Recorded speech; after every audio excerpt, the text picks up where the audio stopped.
Great. We are live. Welcome everyone to this week's Women on the Week Roundtable Sharp Perspectives. You know, there's so much happened this week between the signing of the Abraham Accords, between the horrific claims conference study that came out saying 63% of millennials and Gen Zs who took the survey do not know that 6 million Jews were killed in the Holocaust. 20% of millennials and Gen Z who took the survey in New York believe that the Jews caused the Holocaust.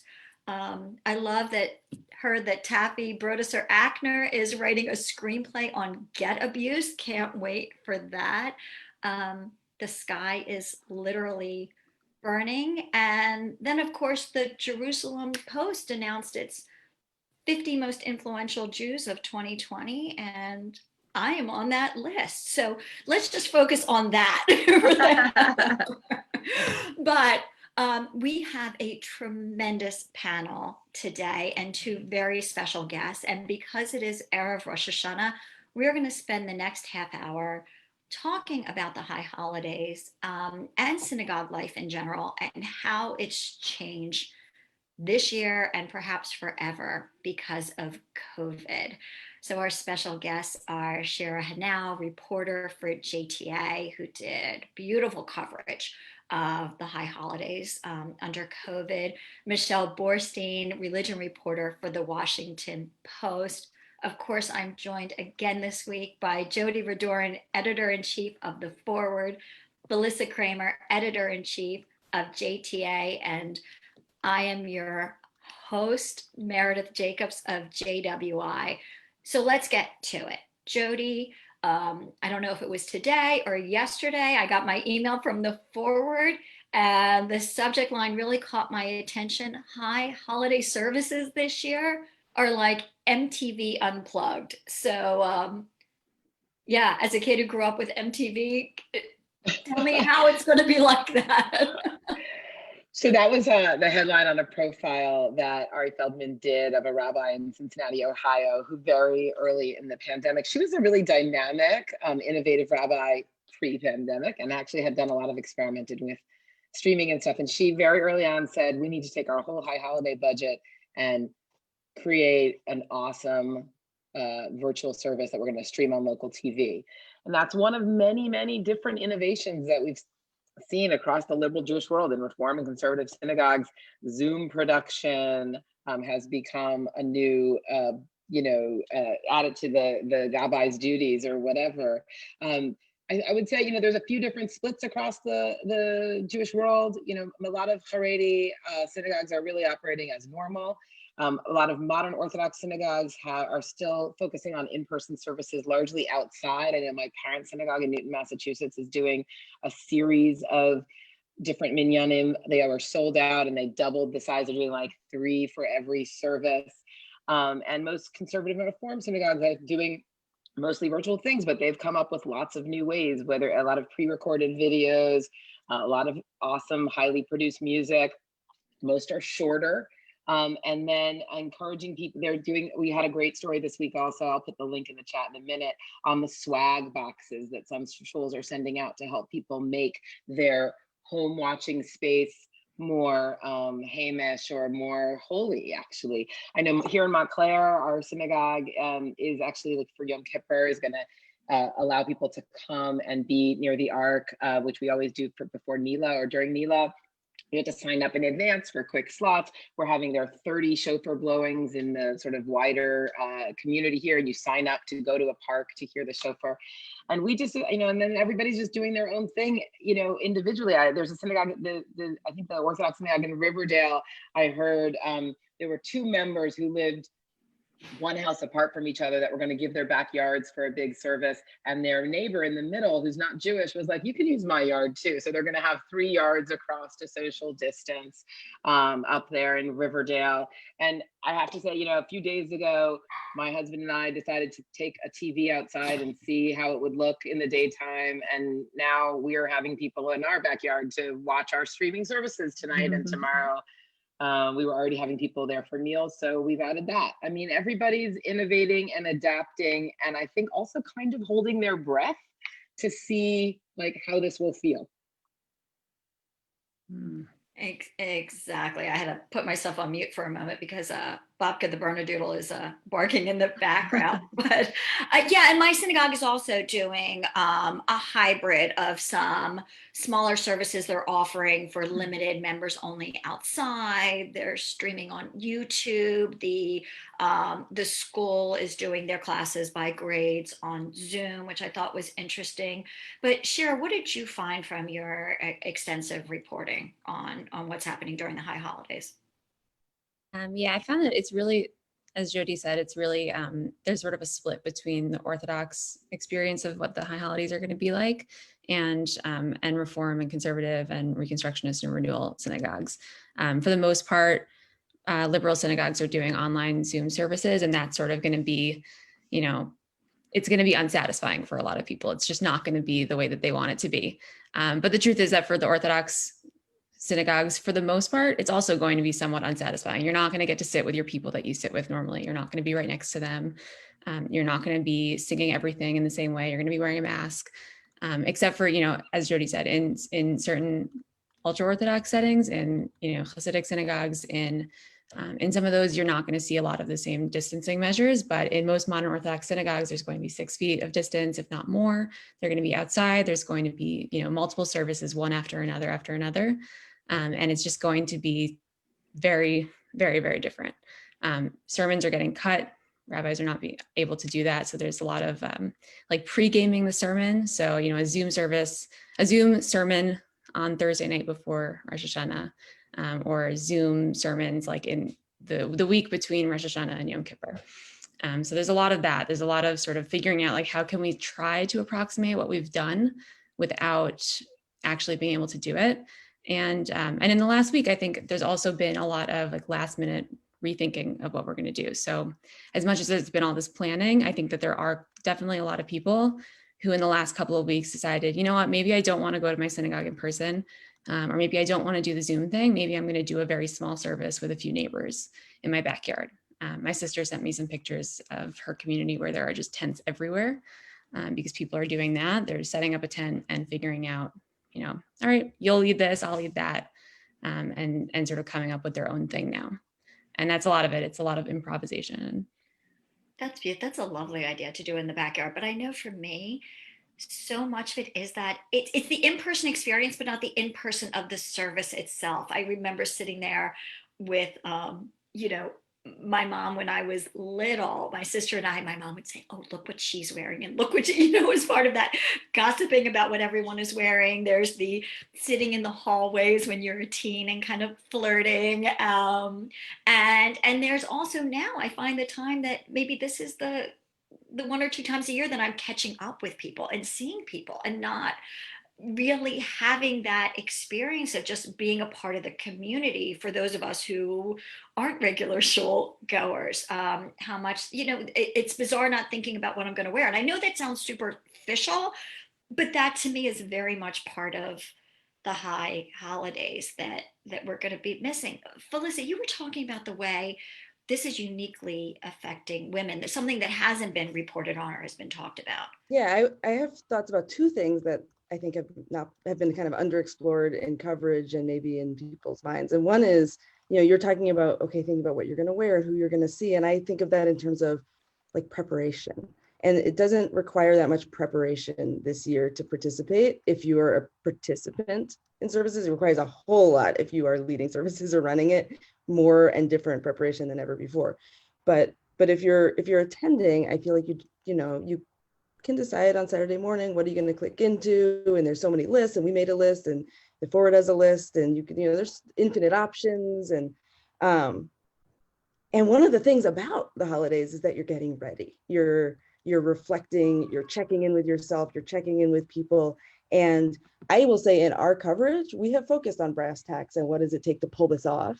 And there's a whole piece of like, what does it mean and what does it feel like? And are we doing the spiritual work or having the spiritual experiences that reset us as a Jewish people to move into the next year? And I think that's a real question. Are we going to come out of this weekend with a feeling like that has happened. I don't know if that's going to happen for me. I think that'll be, something that I'll be interested in exploring in our reporting next week. But I think that's kind of one piece that, like, our last minute stories that are going to come out today. We've got a story about a comedian who helped rabbis with their timing because they are producing, essentially every synagogue is producing a Saturday Night Seder this year. And we've got a story about the rabbi who, like, heroically, battled Zoom to enable streaming rules for, like, the very, very small number of people who want to be able to stream, but want it to be halakhically permissible in certain ways. That's all. I have to imagine that gets in the way of thinking about who are we and what are we doing and how are we going to be better people and how are we going to make this year better for all of us. So that's one thing I'm thinking of. The second thing I'm thinking of is, we really haven't done stories about women in this moment. And we know more globally that women are experiencing the pandemic in different and often more onerous ways. And when I think about what the holidays are going to look like, I think that has to be going on too. We've written, most of we have done a good job. The Four's done a good job. I'm sure, Michelle, you have too, like, representing women even in the Orthodox world. But, like, the fact is that in the Orthodox world this year, I can't imagine many women are going to go to shul because children are invited, right? There's no synagogue that's open that's holding a children's service. That's just not a thing that's happening this year. So the work of, if I want my kids to have a Rosh Hashanah experience, like, that's on me. This year, I'm the home school. Whatever, my husband's a rabbi, he'll help here. Like, it's not really on me, but, like, it is on me.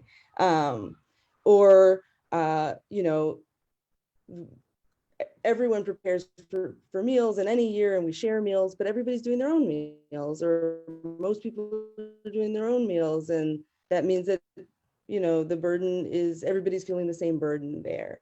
I think there's just countless ways that we haven't really thought about it yet, where women's experiences this high holidays are going to be different from the past and different from men's. And I'm excited to talk about that a little bit right now. I'm curious whether Felissa, I spoke this week with Gina Green, she lives in Stamford, Connecticut, and she was saying about that she and several friends are sort of food swapping to deal with that fact that normally you might host one meal, go out to another meal, you wouldn't be cooking. And also, I feel like we all dealt with this on Passover too. It felt like everything we normally make was too much for kind of your own family, right? So anyway, she was doing a swap with several friends, different swaps to make so that you could have kind of the full range of things you normally have, but without trying to cook everything yourself, which I thought was a great idea. Yeah, in the Orthodox kosher influencer space on Instagram, which I've recently become somewhat addicted to following, I think in general, there's always, every year there's like this the sharing of like menu planning, like weeks in advance, challah techniques, all of that. But I feel like there was something extra like uniting about that. There was like a community feel to it because normally, in my family, normally we all make a lot of things and we're all really excited about sharing with each other and sharing the recipes. And this year you can't quite do that. So my sister mailed some challah to me and my siblings, but that's kind of the extent of sharing that we're getting. But also I just wanted to say on the kid service thing, for Orthodox synagogues, they're not doing kid services either, but a lot of them are doing like a back-to-back service so that maybe one parent goes on the early side and then they come home, switch off, and the next parent goes to the later service.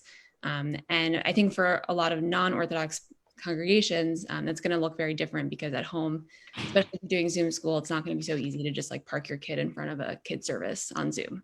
It's not really going to work. So you have to participate. And I'm sure that there's going to be a lot of parents who are really missing that feeling of like, okay, I can drop my kids off at groups or at babysitting or whatever the kid service option is. But there's also going to be the upside of that, which is getting to enjoy a family service if all goes well. I'm noticing, and Jody, thank you for dropping into the chat a question for those who are watching on Zoom and even those on Facebook to share what you're doing in your homes. So Michelle, what does this mean long term, in your view? Not just for high holidays, but for synagogue life. I know there are people who are not signing up again as members, but that membership model was already in question. I know my rabbi tried to send around an email saying the synagogue is not a gym. You still keep your membership even if you can't go.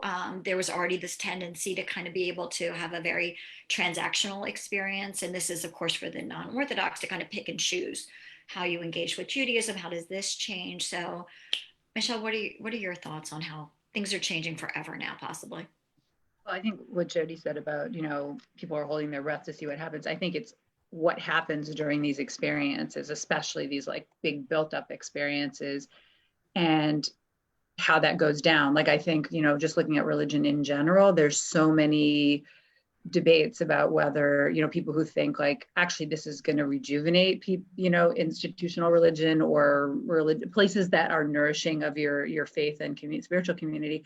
Because part of it is, we're obviously a culture that likes to order every single thing to our house, it turns out. So like some people are saying, we had a story today where a reconstructionist shul said they went from, I think it was three services a month to 4 a week, because there's been so much, but then there's the opposite, which is people who, are sick of being on the screen. It's very so much. In a way, the whole, world is getting really thrust into looking at the virtual world as, in a benefit, in a sense, like this is where we live. This is where we go look for classes. This is where we go look for, music and all these other things. So I think it'll depend. I think in the Jewish world, especially in the, large number of people who only go to services and engage with institutional religion a couple times a year, this is really it. There's a lot of worry that they won't really come back. I interviewed someone in the story today who said, we're hanging on by our fingernails to these experiences like camp, summer camp, that these are the things, that the moments that you kind of remember. So it puts a lot on people to make it meaningful. On the other hand, it depends on, obviously the attendees know this, but for some people it's freeing, because the idea of like having the same conversation about what they're going to wear, what they're going to eat, and going to the same building, and they're free from it. In a sense, they can be more creative, and there's a lot of places that, there's a synagogue that went from having like, reform conservative something to more like body, soul, mind, like just kind of thinking creatively about stuff. And for some people, that's going to be really freeing. So I've been hesitant this whole, I had a story maybe in April or March even, I can't remember. There was some research about whether people felt that things were getting worse for them financially and sort of engagement wise or better. But I'm just holding off on doing those stories because I feel like it's what happens on these days, like this weekend, whether we make something meaningful out of it or not. But I think the financial thing is huge. You've got these buildings sitting there that are costing money, and programs and staff and all that kind of stuff. And you can see the places that are really going all out, that's a staff heavy thing for small communities. Although the community that went from 3 times a month to 4 times a week is a very small community that doesn't even have basically the money to do an online thing. So I think, Michelle, I think you're totally right that people are going to find their way, and lots of people are finding the Judaism that's happening in the pandemic in many ways more engaging than the pre-COVID Judaism.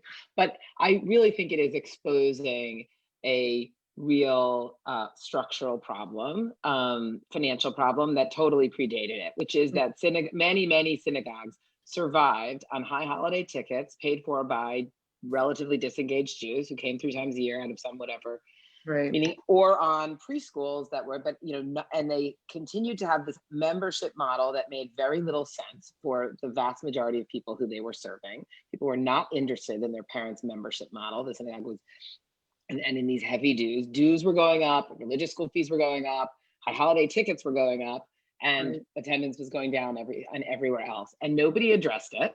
Everybody's been talking about it for ages. We did not discover this in COVID. And it's a real, and there was some little things happening of like around fee for service purpose, and now we're all in this other new boat, right, where everything's kind of for free online, and what can we charge for, etc.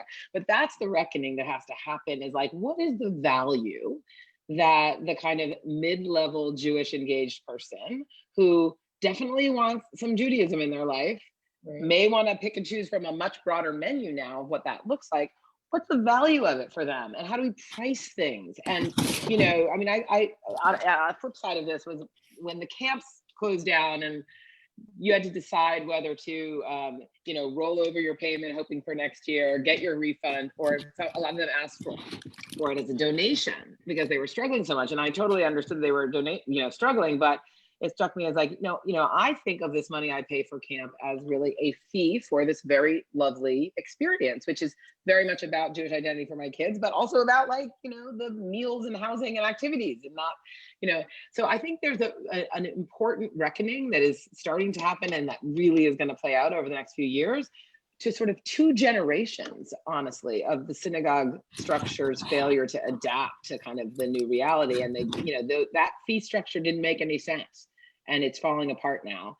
And there's going to be a lot of hard questions when COVID ends and people have, or when we get a vaccine, whatever, but when people have real questions about those models. Jody, this is with everything, not only in the Jewish world, but under That's COVID. True. I think those organizations that are relevant, that are meaningful, that are pivoting to speak to this moment are going to survive. And those that quite honestly probably should have shuttered years ago are going to shutter.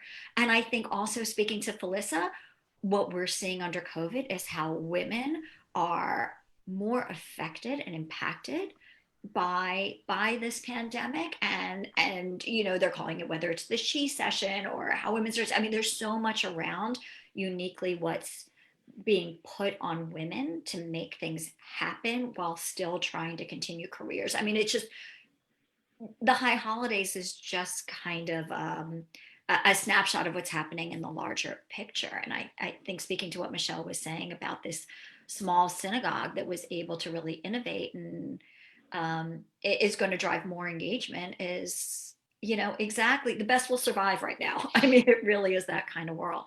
And I'll just say that from what I'm seeing, and we haven't fully fleshed this out in our reporting, I'm hopeful, because I this is a moment where you could go to any synagogue, and there are ones that are going to put on a really great digital production.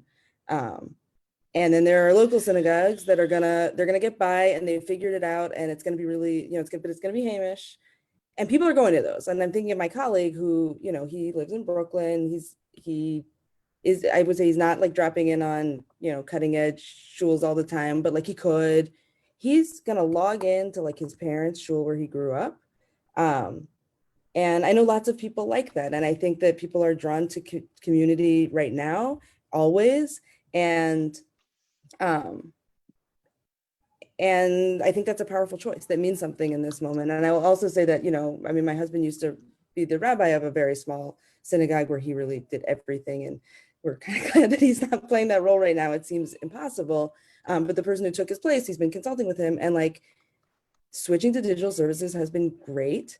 And because there are so many, it's a really wide geographic area. There are so many older people who weren't comfortable driving at night, driving in the winter, whatever. They're always going to be plugged in now. It's a more powerful community. And obviously they're going to come back in person as soon as they can, but they're always going to be able to include more people. And I think that's got to be good for communities. It's got to be good for sustainability. And maybe I feel like sorry, Shira, go ahead. Oh, sorry. I did a story about something kind of along these lines. There are a lot of synagogues that were sort of bringing in outside experts outside professionals to lead services in this new way, where there was sort of like a subscription service where someone was doing a very highly produced, very high quality service that they were offering to multiple synagogues. And that's obviously not something that people could have done when all services were in person. You couldn't have one person leading in 12 different shuls across the United States. And there was sort of some concern. I raised this question in that story, like, is that going to spell the end of local shuls? Or does that mean that everyone's going to tune in to the highest quality option wherever that is, because now we have the option? And I think that what we've seen so far, and obviously there's a lot that could change. And, you know, we're not in the middle or the end of, like, I think in some ways we're just in the beginning of this. I think what's become clear is that that might happen to some extent. It might be that you'll do like a watch party like Jody's doing and you're doing in your backyard, where you watch these things together as a shul or as a community, as a small group. But I think that it's become pretty clear that the local community, where you have a connection to the rabbi, a connection to the other congregants, that's actually really not going anywhere. People want that. If anything, I've spoken to a lot of people about, like, are you doing this shul hopping thing? Are you checking out other options across the country that you couldn't have done before?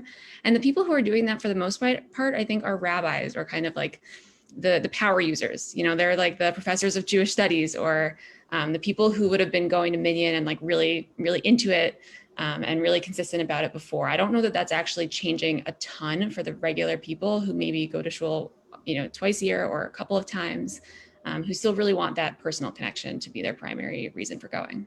That's so interesting. And it's like that we find comfort in what we're used to, and we're trying to find that semblance of normalcy. But I know, Michelle, you've been trying to Well, say. it just reminded me of, not to shift the topic at all, but I mean, you could say this about so many other aspects of life, like journalism, right? Like we were like, oh, everyone needs a local paper, and you know, people won't read anything if it's not free. It's like, it's what Jody was saying about the structural situation. Like I think people, you know, I think people will do a lot of things. You know what I mean? Like I'm not really ready to like predict like, oh, that, you know, people like, you know, you have an American synagogue model. I mean, obviously for really observant people, you know, that's somewhat different, although it depends as well. But for many people, you know, you had an American synagogue system that was built, you know, in many ways like the church system, you know, and it doesn't have to be this way. We're used to it this way, but it could be some other way. I mean, and I think obviously a lot of it's about the money. It's like, is there going to be money to pay for, like you said, stuff that people want, that they need? And if they're not, will they go somewhere else? I think, you know, people watching things online. I mean, it reminds me in a sense about the journalism stuff, because, you know, we grew up thinking like, oh, of course you're going to read the local paper. And, you know, or once the internet happened and people were like, well, we expect everything for free, even if it's something I value. I remember when we were trying to get people to pay for the paper. And I was like thinking, this is back when I used to use MapQuest and then run off the directions. And I was thinking, I use MapQuest like every day, but would I pay for it? I don't know. So it's what you're kind of used to and what you're trained to do. And I mean, I think that the yearning for these things will remain, but will the same structures and same buildings and same institutions? I don't know. I think it depends how these experiences go. It'll be interesting. So we just have a few moments left. I just want to do a quick round and kind of speak, if everyone would speak very personally about what you're doing to kind of create Yontif in your home. So Shira, how about you start us off? Okay, so I guess the last few weeks have been a little bit crazy, I'm sure for all of us, a bit busy, and having just moved into my apartment, I think some of my time on Yom Tov when I'm not working will be just thinking about, okay, how can I organize my space and feel a little bit more settled for the year? But yeah, I'm not going to shul. I definitely thought about it, and I decided that I would be going to an Orthodox shul, but I decided that it's not the right move for me this year. So I will be doing my own service at home by myself. I'm going to be doing my own davening in my living room, and I'm sort of looking forward to it. I really like singing, and in shul, I love singing. I love the shul that I normally go to on Rosh Hashanah. I love the people who lead it, but also sometimes it's not in a key that I can sing in. So I'm kind of excited about the opportunity to just sing all the tunes that I like and skip all the ones I don't, and take as long as I want on the ones that I like and sing them in the key that works for me. And yeah, and then I'm going to hear, I have a family member who's going to blow shofar for me. So I'm going to miss my rabbi's shofar blowing very much, but I think it's going to be a pretty meaningful Rosh Hashanah in spite of that. That's beautiful. Felissa, how about you? Yeah, we're going to do a little bit of everything in this house. So in real life, we participate in a minyan that is not convening. It has a lot of overlap with the Hillel community where I live. So folks are going to other places.